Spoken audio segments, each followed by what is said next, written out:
ఇల్లు మీది రిజిస్ట్రేషన్ ఖర్చు మాది. క్రెడాయ్ ప్రివిలేజ్ కూపన్ తగ్గించుకోండి. ఈ మెగా ధమాకా ఆఫర్ పొందండి. CREDAI Vijayawada property show. ఆంధ్రప్రదేశ్లో జిల్లాల విభజన, కొత్త జిల్లాల ఏర్పాటుపైన విస్తృత చర్చ జరుగుతుంది. అయితే అన్నిట్లోకి ఆకర్షిస్తుంది రాయలసీమకి సముద్రం ఉంచాలా వద్దా. ఇప్పుడు ఇది ఒక ఆసక్తికరమైనటువంటి ప్రశ్న అవుతుంది. ఎందుకంటే గతంలో వైసీపీ ప్రభుత్వం చేసినటువంటి విభజన ఫలితంగా తిరుపతి జిల్లా ఏర్పాటు సమయంలో ఉమ్మడి నెల్లూరు జిల్లాలోని కొన్ని మండలాలు, ముఖ్యంగా సూళ్లూరుపేట, గూడూరు ఈ డివిజన్లు ఇటు తిరుపతి మండలంలో కలవడం వలన రాయలసీమ కూడా సముద్రం వచ్చింది. ఇప్పుడు కొత్త జిల్లాల ఏర్పాటు మళ్ళీ సమీక్షలు జరుగుతున్నటువంటి నేపథ్యంలో రాయలసీమ నుంచి సముద్రాన్ని లాగేసుకుంటున్నారా? అస్సలు లేనే లేదు. దాన్ని ఒకసారి మనం విశ్లేషించేటువంటి ప్రయత్నం చేద్దాం. ఇది ఆంధ్రప్రదేశ్ ప్రస్తుత స్వరూపం. ఇందులో ఉన్నటువంటివి 26 జిల్లాలు. ఈ 26 జిల్లాల్లో కూడా తిరుపతి జిల్లా, అంటే ఈ అంచున ఉన్నటువంటి తిరుపతి జిల్లా వలన తిరుపతిని రాయలసీమలో అయితే కలిపి చూడాలి, కానీ రాయలసీమకు సముద్రం ఉందా లేదా అంటే కనుక మళ్ళీ అదొక ఆసక్తికరమైన చర్చ అవుతుంది. ఇప్పుడు ఉన్నటువంటి ఈ స్వరూపం ఫలితంగా ఇది బంగాళాఖాతం వస్తుంది ఇక్కడ. కాబట్టి ఇక్కడ సముద్ర తీరం ఉంది. శ్రీహరికోట కూడా ఇప్పుడు తిరుపతి జిల్లా పరిధిలోనే ఉందన్న విషయం అందరికీ తెలిసిందే. సో ఉమ్మడి నెల్లూరు జిల్లా పరిధిలో ఉండేది ఇక్కడికి వచ్చింది. అయితే ఈ నియోజకవర్గాల పునర్విభజన అనేది జరుగుతున్న నేపథ్యంలో ఒకేసారి జిల్లాల నంబర్ పెంచేటువంటి ప్రణాళికను పక్కన పెట్టేసి రాష్ట్ర ప్రభుత్వం 2 జిల్లాలు ఏర్పాటు చేయాలనుంది. ఒకటి మదనపల్లి జిల్లా, ఇంకోటి మార్కాపురం జిల్లా అవుతుంది. మార్కాపురం జిల్లా ఏర్పాటు వలన ప్రకాశం జిల్లా సైజు తగ్గుతుంది. అలానే ఇటు పక్కన ఉన్నటువంటి పొదిలి మండలాన్ని ప్రకాశం జిల్లాలో కలపాలని కొన్ని మార్పులు చేర్పులు చేస్తున్నారు. దొనకొండని మార్కాపురానికి ట్రాన్స్ఫర్ చేయడమా, లేదంటే ప్రకాశంలో పెట్టడమా, దీనిపైన గెజిట్లోనే క్లియర్ నోటిఫికేషన్ జీవోలు ఇచ్చేటువంటి సందర్భంలోనే క్లారిటీ బాగా వస్తుంది. కానీ రాయలసీమకు సముద్రం మాత్రం పక్కా అనేది ఎందుకు చెప్పాల్సి వస్తుందంటే తిరుపతి జిల్లాలోకి ఉన్నటువంటి గూడూరు రెవెన్యూ డివిజన్ని నెల్లూరు పరిధిలోకి తీసుకెళ్లాలనేటువంటి డిమాండ్ చాలా బలంగా నడుస్తుంది. అయితే ప్రస్తుతం మంత్రుల కమిటీ ఇచ్చినటువంటి సిఫార్సులు, మంత్రి క్యాబినెట్లో జరిగినటువంటి డిస్కషన్స్ సారాంశం ఫలితంగా తెలుస్తుంది గూడూరు డివిజన్ని యాజ్ ఇట్ ఈజ్గా నెల్లూరులో కలిపేటువంటి అవకాశం లేదు. దాన్ని 2 భాగాలుగా విభజించే అవకాశం ఉంది. ఆ 2 భాగాలు ఏ విధంగా ఉండొచ్చు, ఏ ప్రాంతాలు ఇందులోకి వెళ్ళే అవకాశం ఉందో ఒకసారి మనం విశ్లేషిద్దాం.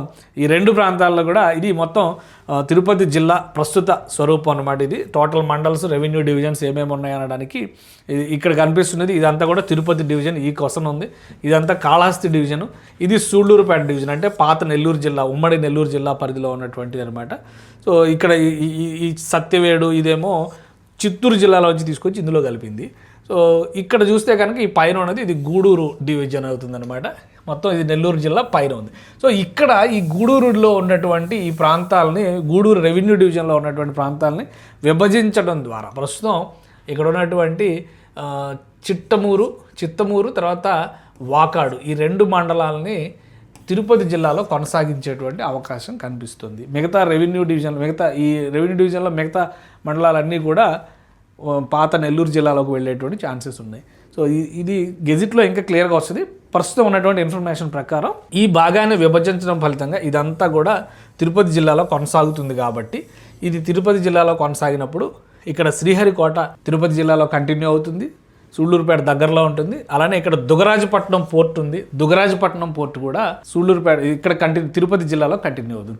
దుగరాజపట్నం పోర్ట్ చుట్టూ ఆధారంగా చేసుకుని ఇక్కడ శ్రీ సిటీ దగ్గర నుంచి వరుసగా ఇండస్ట్రియల్ క్లస్టర్స్ని డెవలప్ చేస్తూ ఉన్నారు. కాబట్టి ఈ జిల్లాని యాజ్ ఇట్ ఈజ్గా కొనసాగించాలనేటువంటి అభిప్రాయం. అంటే గూడూరు డివిజన్ని 2గా విభజించి అందులో 2 మండలాలని తిరుపతి జిల్లాలో కొనసాగించి మిగిలిన మండలాలన్నింటినీ కూడా చిత్తూరు జిల్లాలో, నెల్లూరు జిల్లాలో కలిపేటువంటి అవకాశం ఉంటుంది. సో ఈ కొన్ని మార్పులు ఉన్నాయి. ఎందుకంటే డివిజన్ల వారీగా, కొన్ని రెవెన్యూ డివిజన్ల వారీగా వస్తున్నటువంటి మార్పులు, కొన్ని మండలాల బదలాయింపులు, కొత్త రెవెన్యూ డివిజన్ల ఏర్పాట్లు ఉన్నాయి. కాబట్టి వాటికి రాష్ట్ర ప్రభుత్వం గ్రీన్ సిగ్నల్ ఇచ్చింది. కాబట్టి అవి కంటిన్యూ అయ్యేటువంటి అవకాశం ఉంది. కొత్త జిల్లాలు 2 ఏర్పడతాయి. మొత్తం ప్రతిపాదిత జిల్లాల్లో కొత్తగా 2 మాత్రం ఏర్పడతాయి. రెవెన్యూ డివిజన్లు, మండలాల బదలాయింపులకు సంబంధించి ఒక 7 నుంచి 10 మార్పులు చేర్పులు ఉండేటువంటి అవకాశం ఉంది. అందులో ముఖ్యమైనది తిరుపతి జిల్లాలో దుగరాజపట్నం ప్రాంతం, ముఖ్యంగా వాకాడు నుంచి దిగువ ఉన్నటువంటి 2 మండలాల్లో కూడా అందులో కలిపి తిరుపతి జిల్లాలో కొనసాగించేటువంటి అవకాశాలు ఉన్నాయి. సుమన్ టీవీలో మీ పర్సనల్ అండ్ బిజినెస్ ప్రమోషన్స్ కోసం కింది నెంబర్కి కాంటాక్ట్ చేయండి.